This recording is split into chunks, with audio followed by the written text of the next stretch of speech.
Okay, welcome back. So first thing we want to do, if you recall, so we're going to go to our event graph. We have our interface. So we've got get screen message and we've got interact with.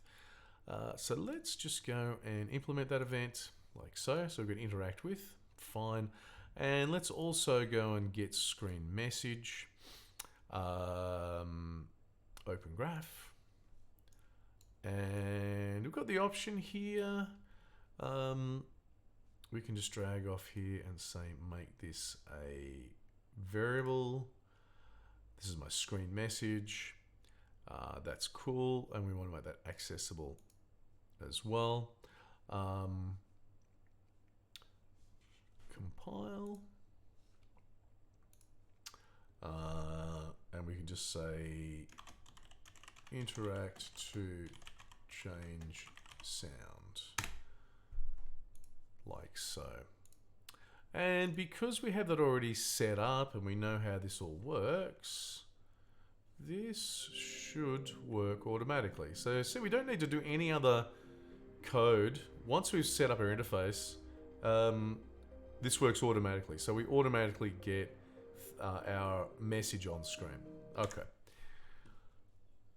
So that's the first thing we want to do. Second thing we want to do is we want to dynamically change the sound as we go through. So we have our array. So let's get a copy of the array. I just want to get that one at the moment. And what can we do with this? Well, we can get the length. Okay, the number of elements in the array. So we're going to get our length. And I guess probably the first thing we should do is check that the length is greater than 0. So we just do if here, and we want to do a comparison. So we want to make sure that's greater. We want it to be greater than 0. So yeah, and we can just plug that in there. Now don't forget. Okay, important thing is, remember I said before, the array starts at 0. But even if there's only 0 there, the length will be 1. Okay, so don't get confused for that. So even though we only have index 0, the length will be 1. So if the length is greater than 0, then what we want to do is get one of these. So we're just getting a copy there. And we can also tell it which one we want. Now, we want to,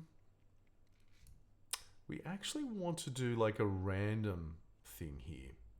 Now also, let's just grab our audio component. So I'm just gonna hold down Control, and we want to go sound. So we're going to set the sound. So that's the final thing we're going to do. Now that's outputting a sound cue object. So we should just be able to pop that into there. And that will do what we want it to do.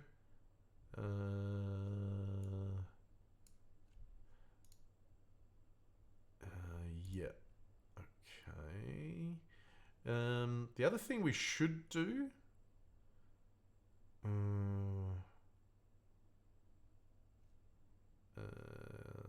we want to check that it's actually valid. Okay. So there's two options. The first one is the one we want. Return true if the object is usable, non-null, and non-pending kill. Okay. The reason we're doing that is that we can have empty values here. We could go up here and say, well, I want to clear that, and the designer could do it in the level as well. In which case, we don't really want to. Well, maybe we do. We'd clear this, but I'm going to assume we don't want to set that to nothing. So if it's valid, so let's just do again. We want to if. Oh, hang on. What? That's interesting. branch. My bad.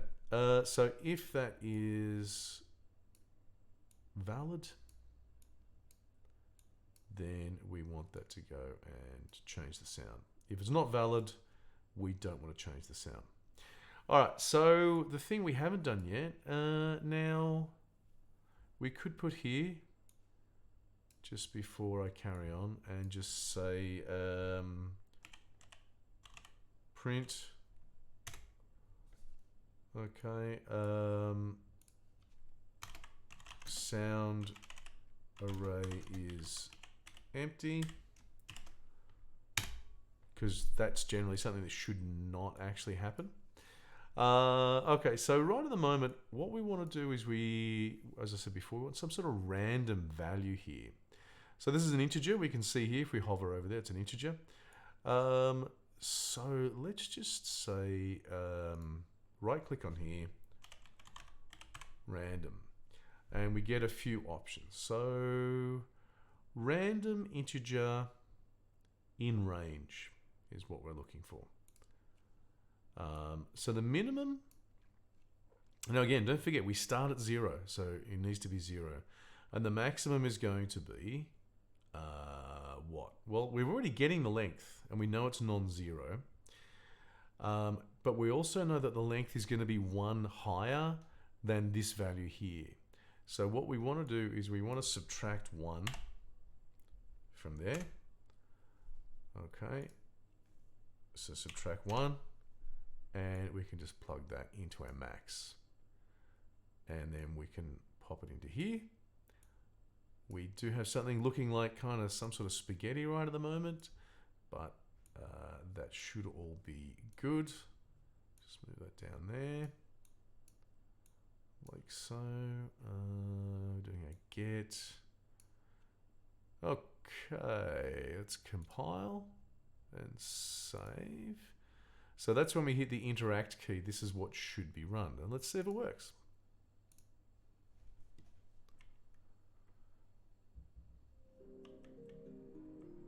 Okay. Hit the interact key. And again. And again. And again.